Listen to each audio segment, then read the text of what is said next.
I think speak very much. Yeah, sorry. That's...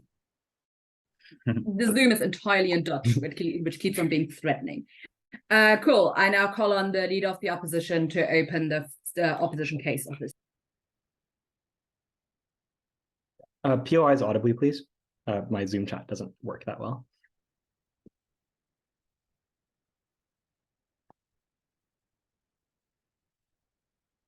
A homeless man ran up to me in the train station a few weeks ago and yelled, "Open your eyes, you are living in an illusion and you need to take heroin to break free of the illusion." I haven't taken heroin and I haven't broken out of the illusion, but I'm pretty content with my life. I think that just because some kook happened to walk up to Barbie and say that she's living in an illusion doesn't necessarily mean that she believes or is worried very much about the illusion to respond to Naomi's response to CO's POI.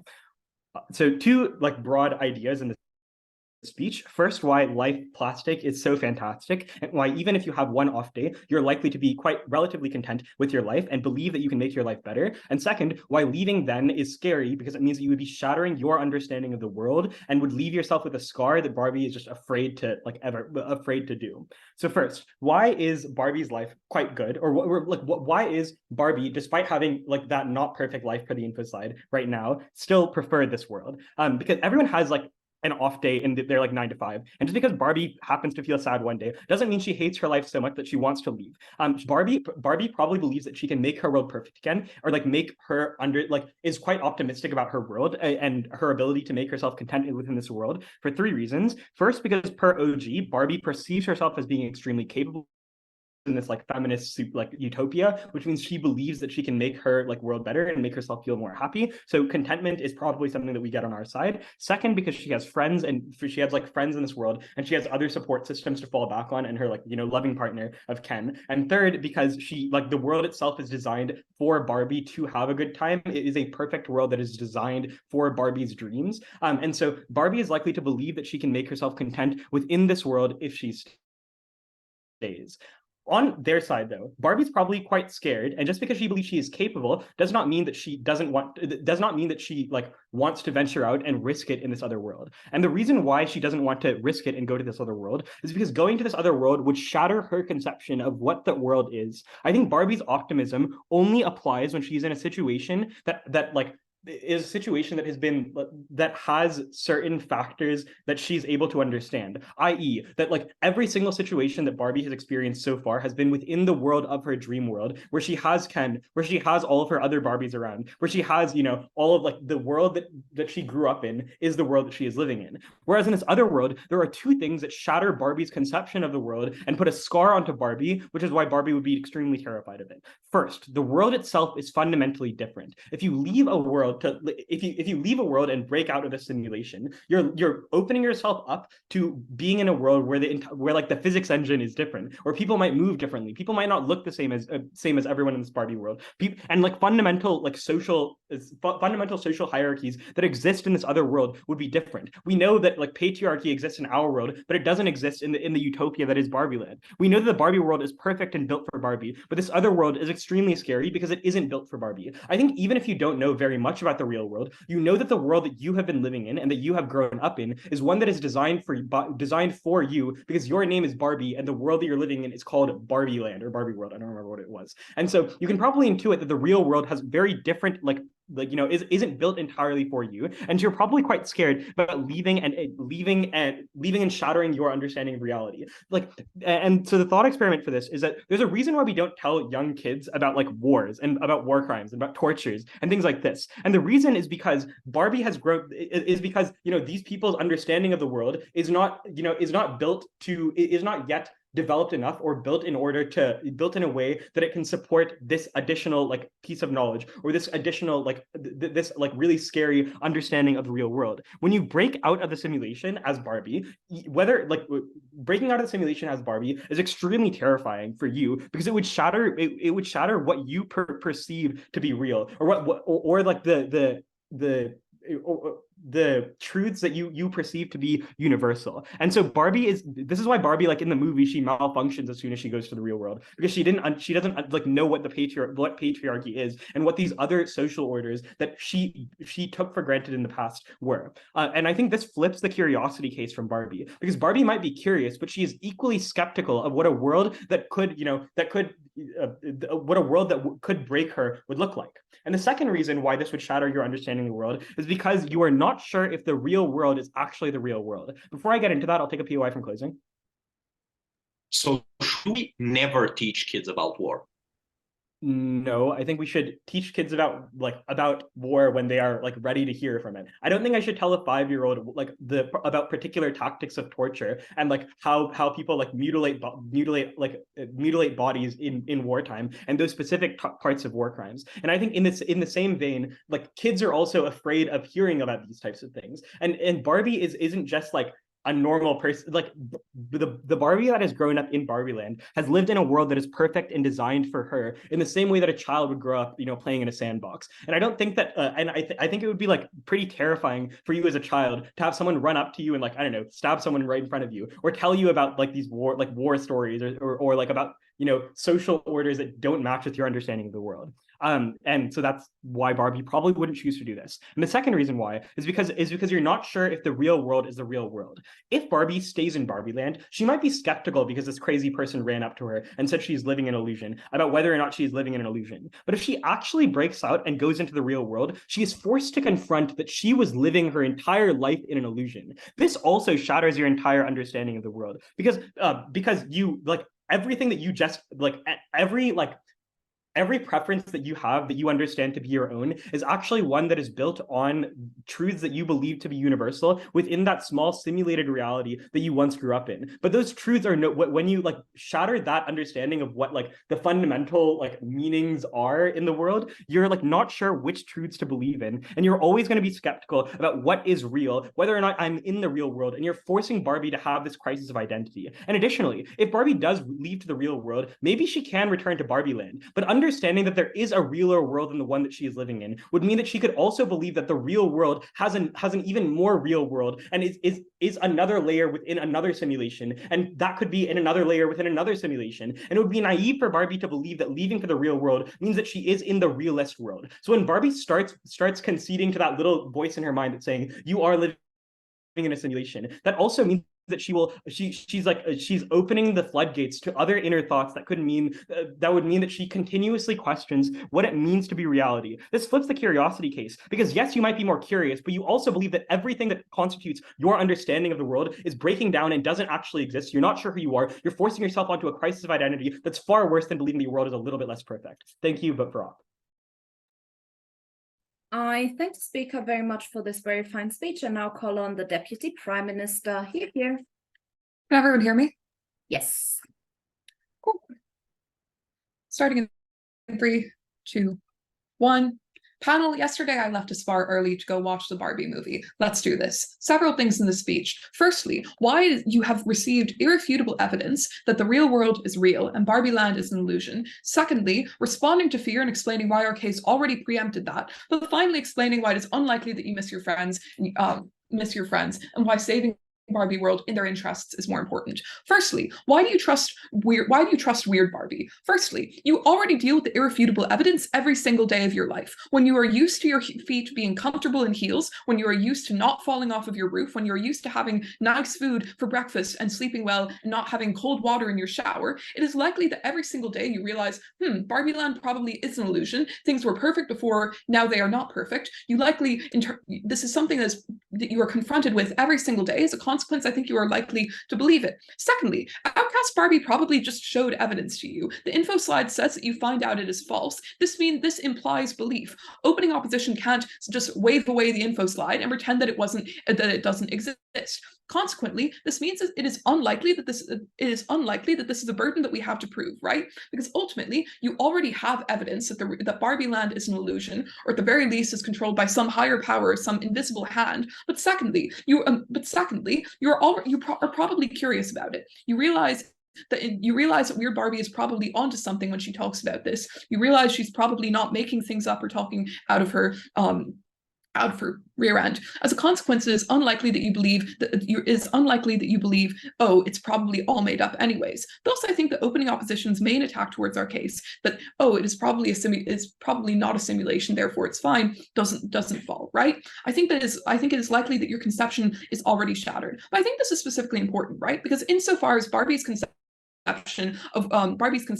of the reality of her world, of how important it is to her, and of how real it is, and how genuine all of her interactions with all the other Barbies and all the other Kens are, I think she's already accrued these harms to some extent. Her perfect world is shattered. Her perfect world isn't perfect. She is falling off a roof and risking bodily injury. As a consequence, I think she's already accrued a wide variety of the harms the opening opposition talk about. She probably already is scared. She probably already does feel as though her world has been shattered because it is literally falling apart around her. As a consequence, I think opening opposition's case is largely non-unique insofar as they don't bring any new harms that haven't happened to Barbie already. This debate is about how Barbie handles the fear and how she handles and how she decides to respond to it. Responding further to fear, right?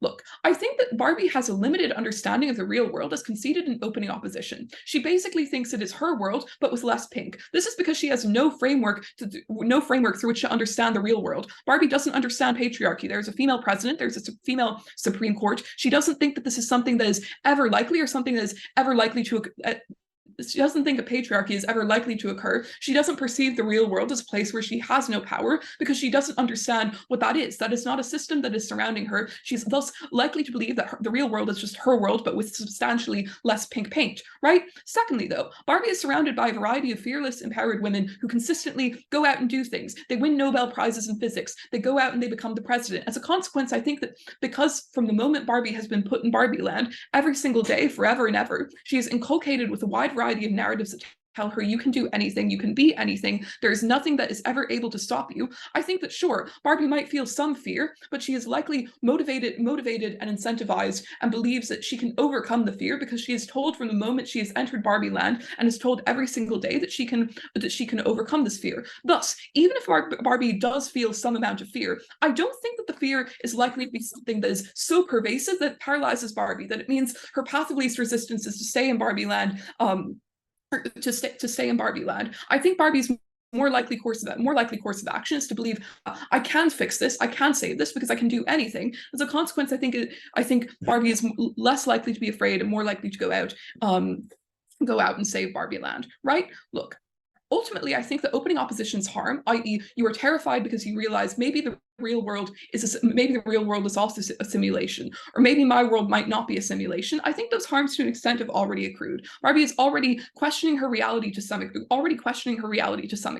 The differential here is, does she continue to question it every single day of her life? Does she continue to question it every time her feet hurt because she's forcing her foot into a heel that wasn't made for, or does she go out and do something about it, or do something that makes her feel as though she has the capacity to do something about it? Because I would note that this debate isn't necessarily about the outcomes, but rather about what decision Barbie makes and how she feels empowered to do it, right? Because insofar as she doesn't know the plot of the Barbie movie, she hasn't lived it yet. I think she is substantially more likely to believe that she can do this and she can solve this or find some solution, or at the very least discover some higher truth that will inform her decision making going forwards. Before I go on, I'll take a POI from closing opposition. Opening opposition. So if Other depictions of like completely different worlds, like I'm sorry, you cut out. Look, I think I know what you're getting onto, right? I think Barbie is unlikely to have any depictions of worlds outside of her own. The only world she knows is Barbieland. Is the only world she's ever been to. It's not like there's other Barbie continents. Barbieland is constrained to a fairly small set of streets. As a consequence, I think she believes the real world is likely one that mirrors her own, and is thus likely to have a fairly large degree of belief that she can go out and save things, because she, even insofar as she measures the real world as one that is analogous or similar to her own, she probably thinks she has a fair amount of agency in that world, and that it was made similarly for her by people with her interests at heart, insofar as they created an illusionary world that for the most part has benefited her, and for the most part has been fairly perfect, and every day has been great. Finally, responding to missing friends and missing Ken. Several responses to this. Firstly, Barbie sees Ken as an accessory. The Kens spend most of the trailer sidelined and are constantly like they don't even have houses, or like they don't even kiss. Ken can't stay over for girls' night. Secondly, though, Barbie can stay in touch with her friends. She can send them mail. Thirdly, she knows she can go back. The way to go back is you just go back in reverse. Go back in reverse. She is likely to be able to do this at various points in time. If she feels isolated, if she feels lonely, she can just skate back down Venice Beach. Fourthly, Barbie is fairly confident. She has grown up and been surrounded by a lot of people who've imbued her with a strong sense of confidence. Thus, she is likely to be able to make new friends. She is able to put herself out there. She's fairly extroverted and outgoing, and thus is likely to be able to make new friends if she misses her friends and feels isolated. Finally, though, if Barbie cares about her friends, she probably wants to save them. She wants to feel as though she's doing everything possible to save her friends and save the world that's been perfect for her, and make sure that everyone has a perfect day forever and ever and ever. Proud to propose. I thank the speaker very much for this very fine speech, and to close the first half of this debate, I call on the deputy leader of the opposition. Hear, hear.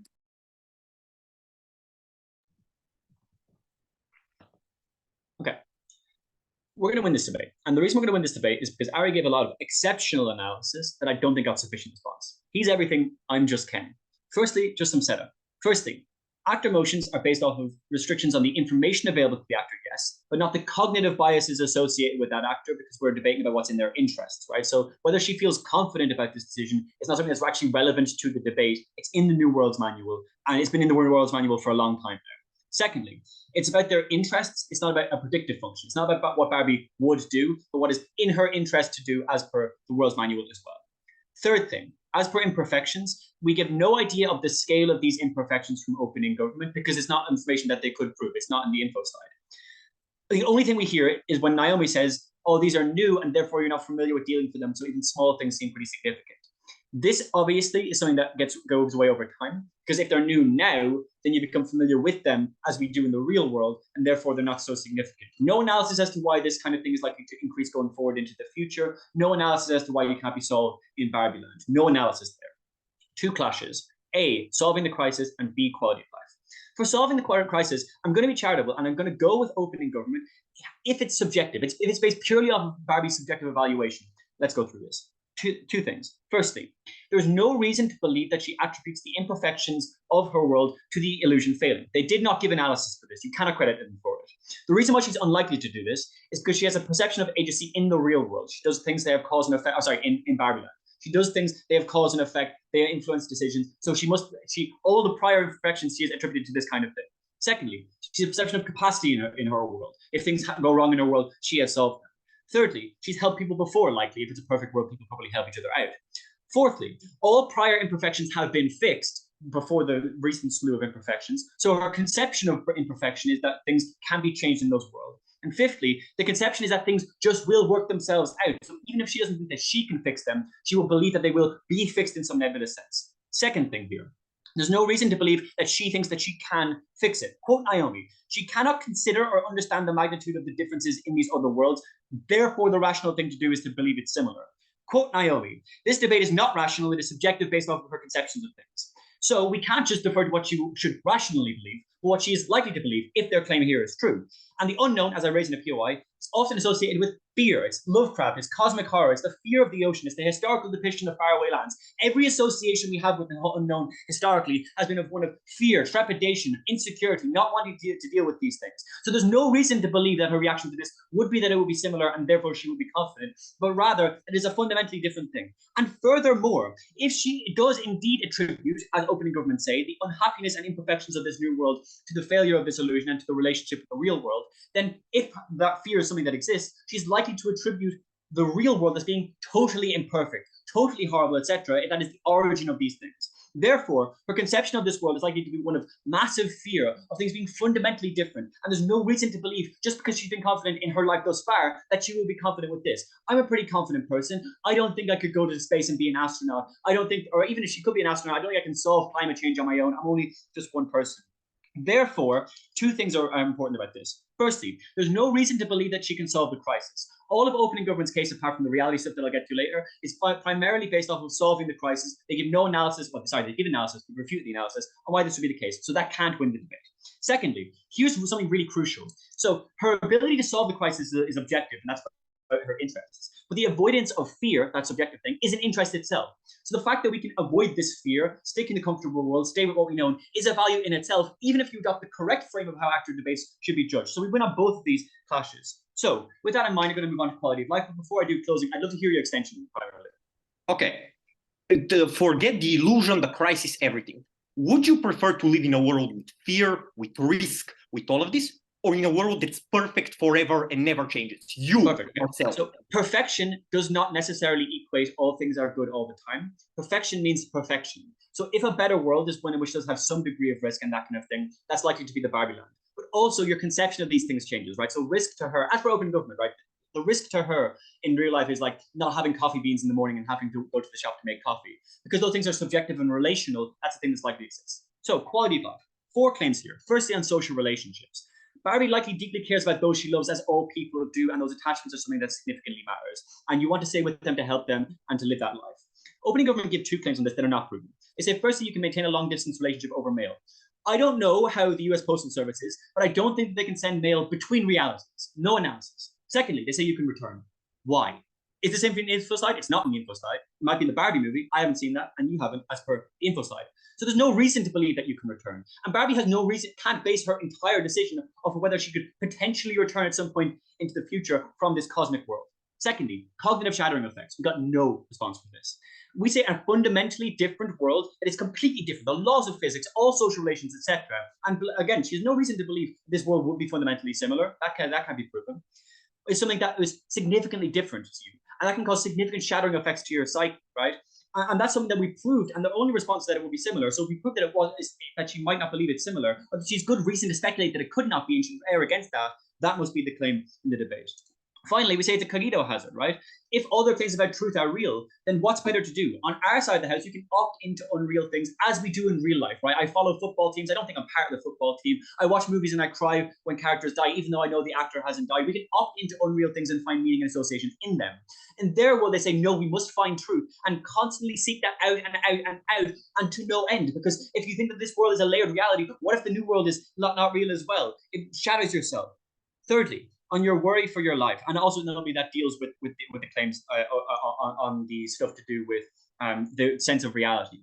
The last thing I want to say here is just on the stuff that we provided to you on the, firstly, response to their claim on worries about your life. They have no reason to believe that going to this other world will get rid of the worries in your life. They have no reason to believe that the other world would not have something that includes worries to your life as well. There's no reason to believe that you cannot avoid those worries to your life in your own world, helping out people, that kind of thing. People opt out of invasive surgeries all the time if they think that the treatment would be worse than the cure. The treatment that kind of thing. If this is the case, as we've proven, then there's reason to believe that she might choose to stay in her world and opt into that instead. The final thing that we told you was to do with this idea of your sense of truth being important and that kind of thing. Again, there's no reason to believe that truth is fundamentally important to all people. And the fact that you might be able to opt into those kinds of things means it's important. On their side, they can never evade that, right? So there's no reason to believe that they get those changes again. Because of the level of proof and the quality of analysis, I think we have to win at least the top half of the debate. Maybe back half is big. We'll see.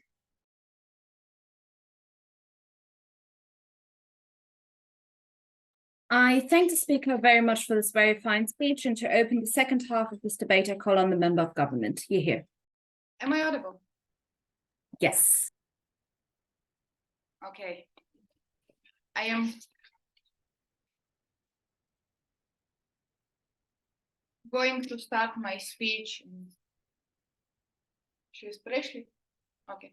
I am going to start my speech in 3, 2, 1. Life is only worth living if there is a purpose to it. Barbie's life does not have a purpose. This is a human individual trapped in a problemless world with no ability to feel real emotion and real pleasure out of life. Living in the perfect world doesn't mean that Barbie actually lives in a place that's perfect for her, that is going to give her the best out of this life. Why does the perfect world is not existentially satisfying for Barbie, and why the real world is actually the better thing for her? In Naomi's argument about quality of life is different than this one that we are going to provide.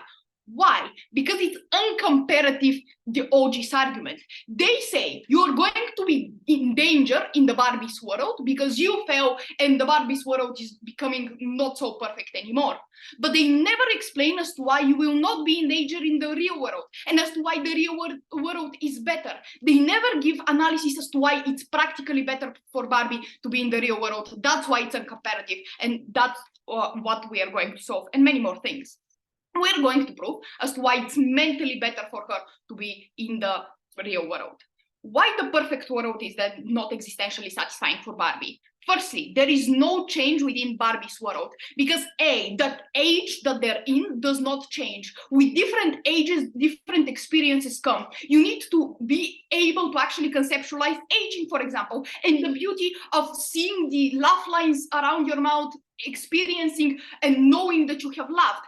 Your friends don't change. You have no ability to seek new friends or people with different experiences. You also have limitations on both activities and emotions. On activities, there's so much boats that she can ride. There is so much in the world. She has done everything because like she's eternal, right? But also on emotions, feeling only happiness. There is no change to it. There is no sadness. This causes a couple of things. Firstly, boredom. There is nothing exciting left to do. This is like rich kids having everything and snorting cocaine or pretending to be poor so they feel something. That's how she feels. Secondly, Barbie isn't understood by the others because she's by far the smartest one of them. Like that's the Barbie trait of the dough and everything. But also she is the only one who cares, who notices all of those things. And the others don't acknowledge the falling and the world becoming less perfect. So she feels unmatched and not understand.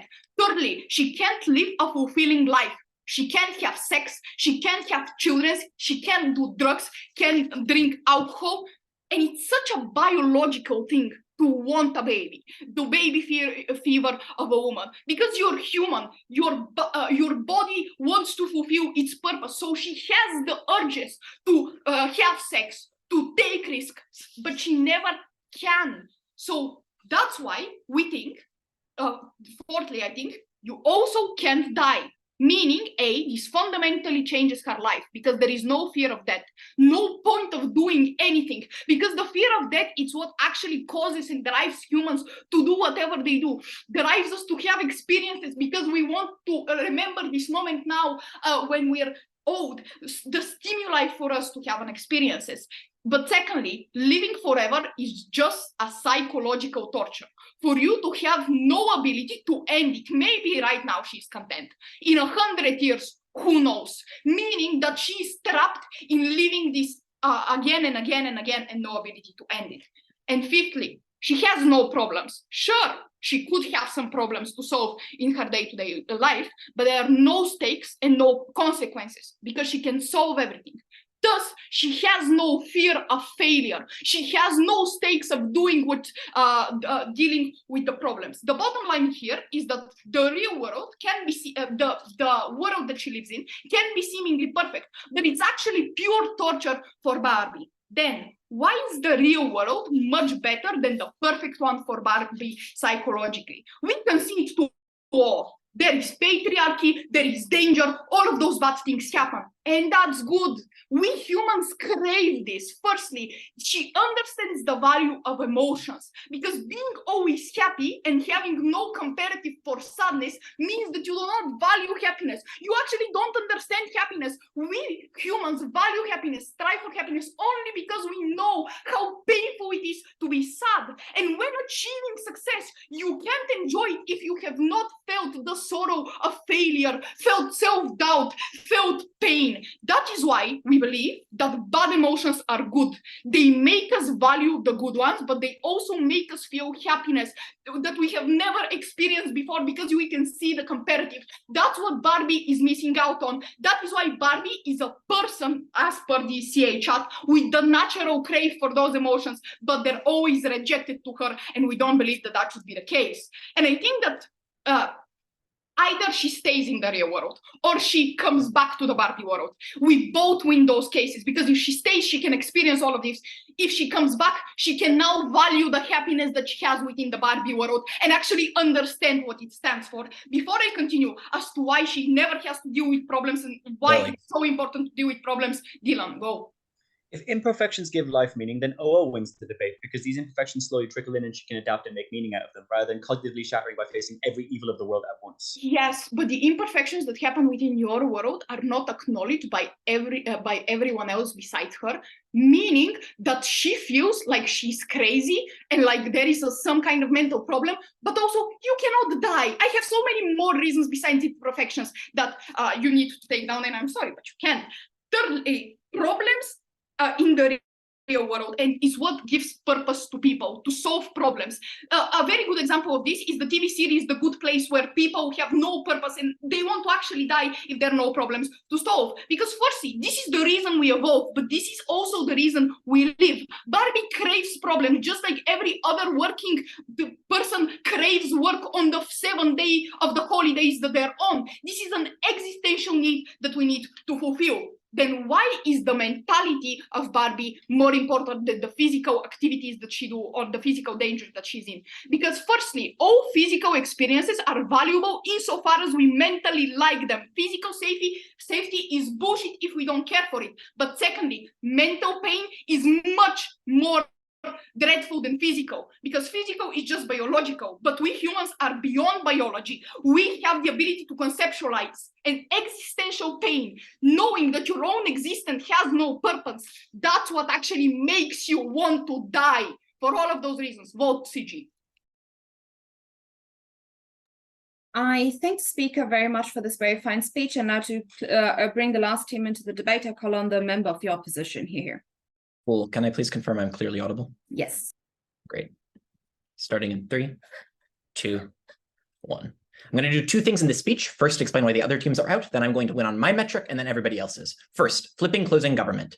I will flip the real world claim about the real world being good in a moment. First, they say that you can make new friends. This is an assertion. I have no idea why you're perfect friends with everyone in Barbieland. Look, I know Bulgaria has like 5 people, but Velina and Alek are not friends with every Bulgarian. Barbieland probably has some more, but even if it's the case it's not, they can still probably find friends among other groups of people. Secondly, they claim that Barbie is probably the smartest person and feels urges that no one else does.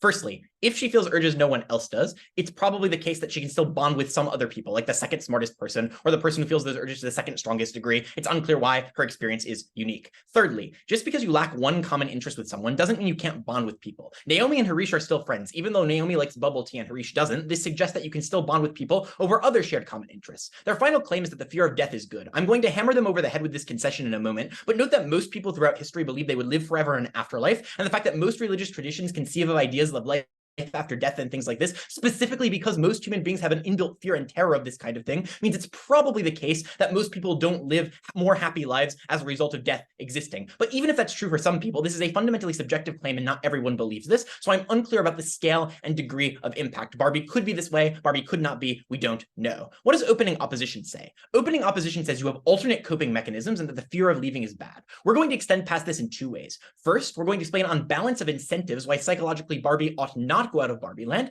And secondly, we're going to explain on a clear metric what Barbie cares the most about. Importantly, most teams have floated around ideas about what Barbie might care about, but we're going to be the first team in this round to actually provide an active metric as to why engaging in the real world will ruin Barbie's life. We're going to say that the first team in the round to give we're going to be the first team in the round to give a metric, and we say that Barbie should care and does care about the relationships in her life the most. Why? Firstly, Helena, you're a simp, so you should believe this ethos just generally. But secondly, relationships are constant in life because they are in close proximity to you, and they're often the people you care about. But secondly, human connections are often generally the most fulfilling. Just think back to you lying on your deathbed at the end of life, the illustration Veli gave. Are you going to think about the car you bought or the 12th vacation you took? Or are you going to think about the people in your life who you cared about throughout those times, your friends who were there through thick and thin, the people you loved, these kinds of things? But also, we derive meaning from our connection to others. That is to say, friends, family, and partners all provide different forms of emotional validation and support at different points in our life, which makes them uniquely instrumentally valuable in ways that possessions and other interactions are not. But finally, everything else is speculative, right? We don't know how much emotional capacity Barbie has to feel other things. It could be true, like CG says, that she's a robot, but we don't know that. It could also be true that O's right, and she feels many things either way. But we know she has the capacity to be happy with Ken and her friends. So we ought to default on weighing to the metric that is not only likely to be the most important to her, but also the metric that is the most certain in the debate. Why is this better than opening opposition? Opening opposition says it will shatter you because you'll be exposed to the patriarchy and you'll find out things like war. I'm just going to say that what this will do is it will make it impossible for you to engage in normal relationships with the people you care about the most. And when you go back to Barbieland at the end of this, as OG says you're going to, it's going to fuck you up and ruin your relationships. Why is this? What is not speculative about this? First, you will be in a human body.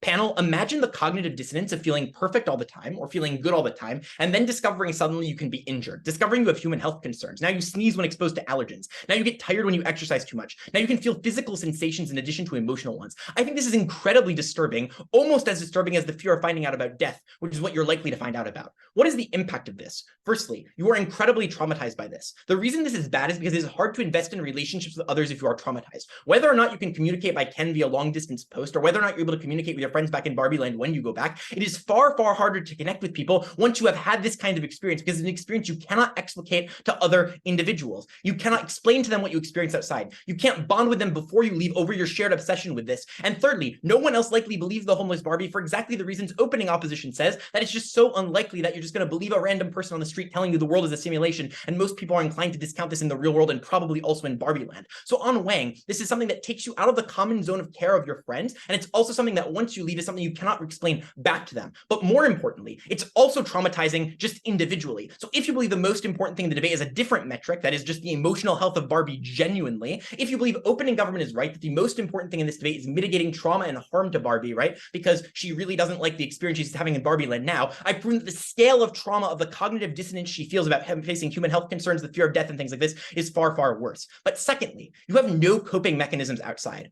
Opening opposition says you will feel fear and that's why you won't go. But let's play this scenario out. What happens when you do go? Firstly, you have no identity documents, no passport, and no capacity to move around, and also no money. This means you are likely subject to the lottery of where you end up, and it's probably quite difficult for you to establish a new life out there. But secondly, you lack existing connections to other communities. Most of us take these things for granted because we're socialized by things like religion, norms, society to keep us integrated tightly into the communities that are around us. Insofar as Barbie lacks all of those things, she has to start from ground zero with no awareness of and connections to the same degree. At the point at which she doesn't have that to a massive extent, it's probably far harder for her to integrate well into society. But thirdly, you've not been socialized to perform specific social expectations. So your reactions to the first time you're exposed to things like the fear of death or trauma or injury are likely to be significantly exaggerated. This is likely to scare people away from you, or at the very least make you an object of fear and revulsion, makes it harder for you to be connected to people. But finally, you're just in a large space. When I moved from my small hometown to Berlin, it was pretty overwhelming at age 18 because you're exposed to far more people. It's like if you move from Bulgaria to, I don't know, a big comp in Iona, you'd probably be really scared if you're like Alek and Veli or something like that. That's probably really worrying, probably quite disturbing.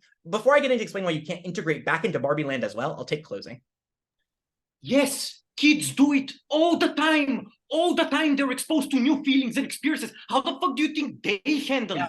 And I think if a kid could live in a perfect world forever where they were perfect in a happy relationship, we'd rather have that than be exposed to trauma. That's the weighing. Why won't you be able to integrate back into Barbieland well? Note that this is taking the bench at the highest burden, right? It's saying you can go, you can come back. It's conceding all of the things that Dylan didn't want to concede but wanted to nitpick. First, PTSD, right? Fairly obvious. It's hard to cope in a world that doesn't have things like therapy to treat real world conditions because you've never been exposed to the real world outside. But secondly, you have no one in Barbieland who can explain the uniqueness of your experience to, because OG concedes you go out alone or with like one other person. So when you come back, it's far harder to connect with your friends because you're acting fucking weird all the time, right? And it's really, really difficult to do that. Don't take a perfect child out of a perfect playground and throw them into the hellscape that exists today. It's far, far worse. I have 20 seconds left, so I'll just rebut OG.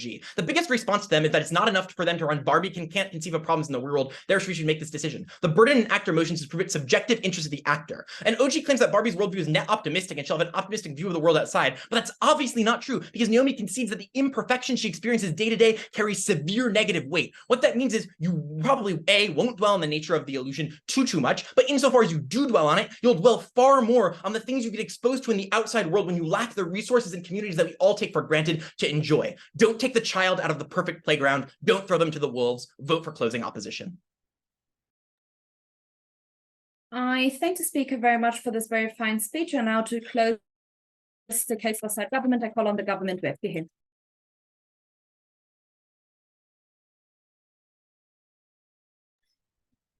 Ima embassy. Is there an embassy in the Barbie world? No.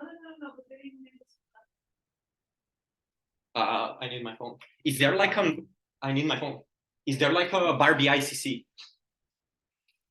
I'm very sorry. Shit. Never mind. Yeah, Barbie NATO. Was there a Barbie conflict in Bosnia? Okay. Starting in 3, 2, 1. Look, I know that for Dylan, this is, it has happened again, that he runs that life is terrible and the Bulgarian tips from Closing Government run that the imperfections of life are good and stuff like this. But this time, I actually think it's true and it works. Because life is hard and stressful and crazy shit happen around you all the time and homeless people come up to you and tell you that you live in a simulation. But that's what makes life good and meaningful and worth living. Why? Like, the reason we do anything is because we know that we only have so much time. The reason that we value success so much is because we know what it's like to struggle. The reason we value comfort and happiness is because we know what it's like to be afraid. We know what it's like to be sad. Imagine being robbed of this knowledge, of this feeling.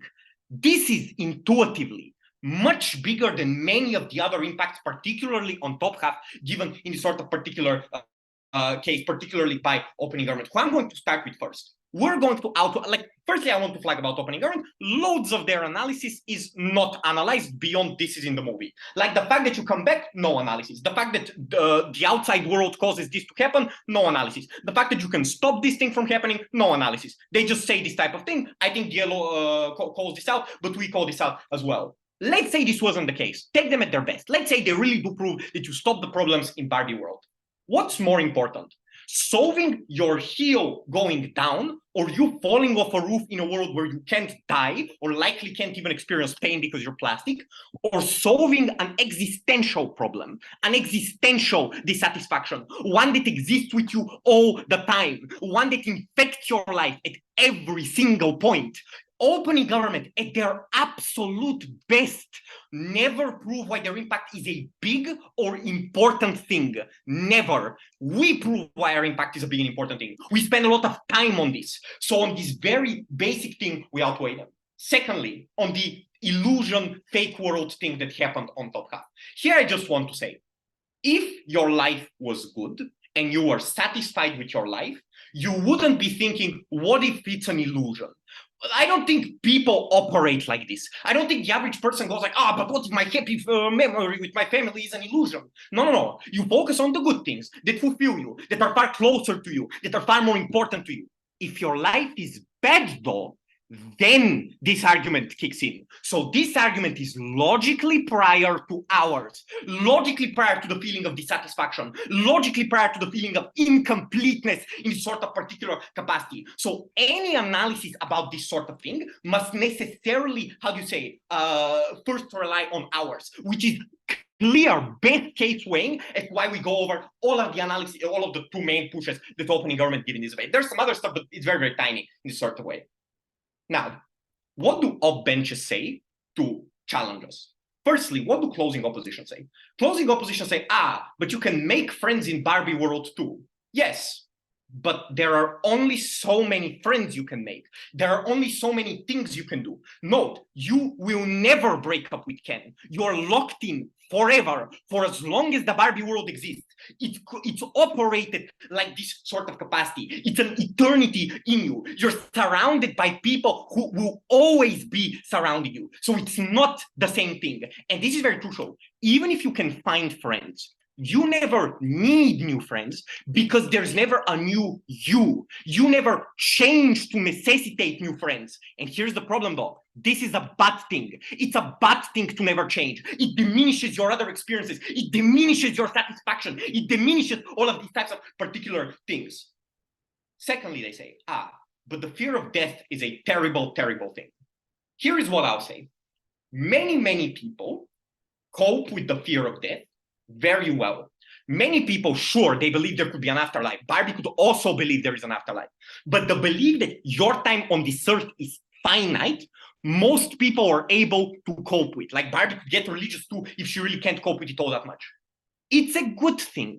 It's a good thing to know that your moments are limited. It's a good thing to aim to achieve the things you value. Because opening opposition themselves say, look, this is also subjective. Her values are so subjective. Yeah, and her only push to ever pursue what she deems as subjectively valuable is if she knows that her time is limited, if she knows that the world is not absolute, that it's not a given every day that she's going to experience in this sort of particular thing. Otherwise, why does she do anything? Why does anything matter in this sort of particular case? So on a very simple existential level, it's not such a bad thing, the thing they talk about. Then on trauma and all of these things.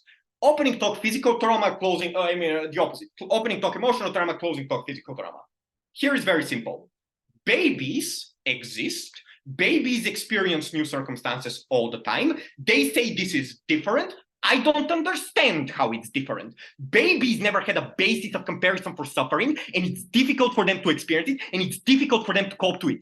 But then their entire lives after it are better for it. Their entire lives after it are comparatively better for having experienced this sort of particular pain. Before I go on opening. Theo's claims on relationships are just a rehashing of my claims on cognitive shattering, I but agree. worse because they're based on information the actor doesn't have. And imperfections in Barbieworld are also fed to you slowly, which makes your case symmetric. Guys, please track me too. Dylan isn't the only speaker in OO. Imperfections in the Barbie world, your heel touches.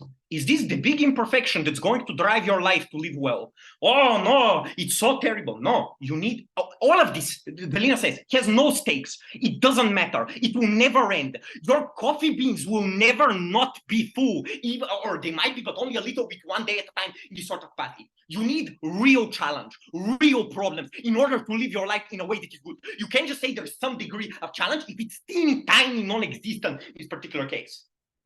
Then, how do we weigh out this point about, how do you say, the world will be very traumatizing to you? It's very simple. This is an incredibly short-termistic point. The world will be traumatizing now, but your capacity to experience it better after happens. Their only analysis for why you experience it worse after is, but you get PTSD. I'm sorry, this is not how PTSD works. You think you'll get PTSD from like going on cars for the first time in this sort of particular capacity. This requires a lot of trauma, a lot of things happening. But even if you do get PTSD, outweighing, this only kicks in sometimes, but existential fear, dread, feeling of incompleteness, this is always, all the time. And it, frames your life in a way that is unsatisfying. It's the most absolute thing, even if they do prove long-termism, which they don't. This is why I've weighed with the things, avoid closing government. I think the Barbie, yeah, sure, was just right here. I think the speaker very much for this speech, and now call on the opposition whip to close the debate as a whole. Here. Hello, can you hear me? Yes. Okay. Okay, I'm gonna start my speech in 3, 2, 1. I'm just gonna go team by team, starting with closing government. So closing government is basing their case on the purpose of life and stuff like this.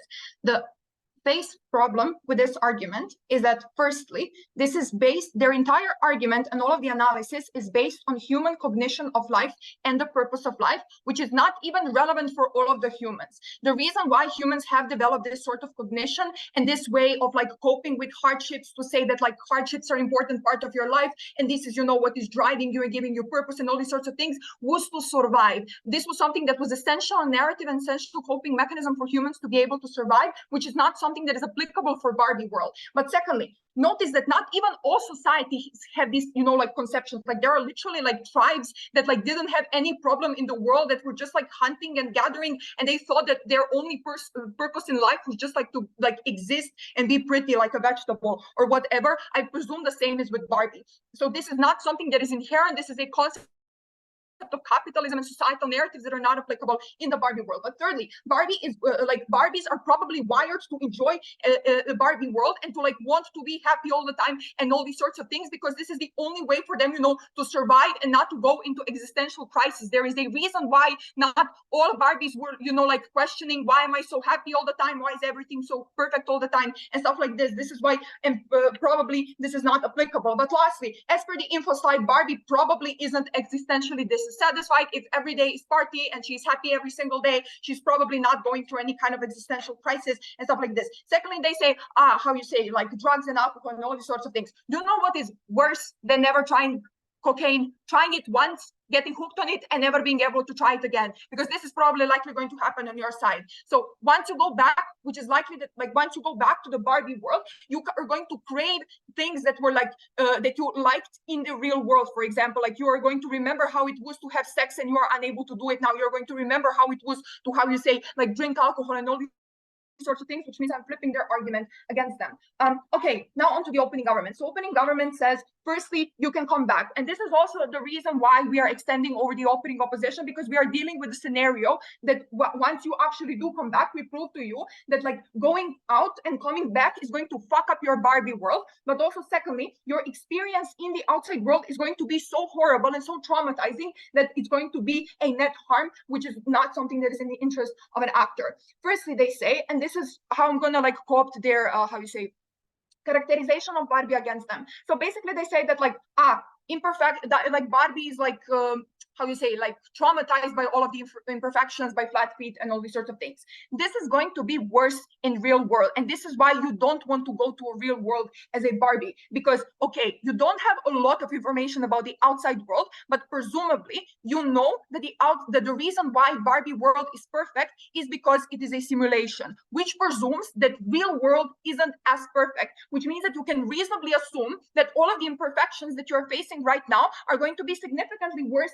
once you go back. And if you're dwelling so much on like flat feet and not being able to fly, can you just imagine how horrible it's going to be? Like life sucks for like people who like are normal and stuff like this. Imagine like life sucking for someone who is like life sucking for someone who is like dwelling on like flat feet and all these sorts of things. But secondly, they also say that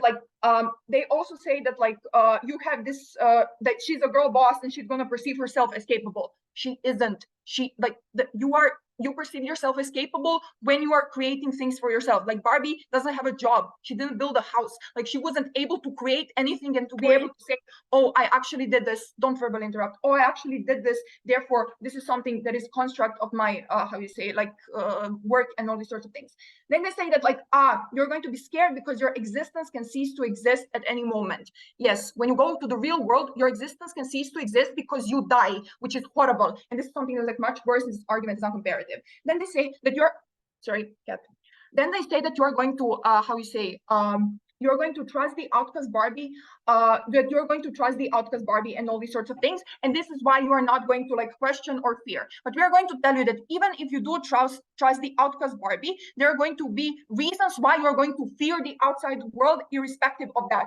Firstly, you do not know anyone who went there. Like humans, like especially someone who grew up in a shield is probably risk averse. Like you wouldn't go to a nightclub that your friend wouldn't recommend you, let alone to like completely new dimension that you don't know anyone from, right? So like you don't know anyone who went there and who have any kind of experiences from real world. Secondly, outcast Barbie knows about it and she's here. So there is obviously a reason why she's not outside, why she is still here and all these sorts of things. And next, when they talk about questioning it and all these sorts of things, you eventually forget about it because Barbie presumably is not the smartest. She didn't read a bunch of philosophy books. She is probably not questioning it. She can like go tomorrow to a different party and eventually forget about it. You can talk to your friends about how you got your flat feet and then eventually you forget about it. There is no substantial reason to prove that like Barbie is some sort of like tortured philosophical academic or whatever the fuck that she's going to dwell on these things so much. This was just like merely asserted. And then I want to talk about friends, but before that, OG.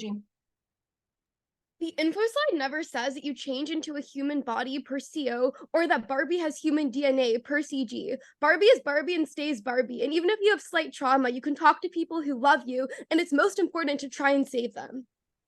So presumably, I believe that that actually makes it worse because if you come to a real world as a fucking Barbie, then it's going to be significantly worse experience for you. So this is actually worse for your case. Okay, but next, when we are talking about friends, so Matt already does weighing why your close relationship is something that is incredibly important. And then OG just says, but like you're going to be able to come back and reconcile with your friends and all these sorts of things.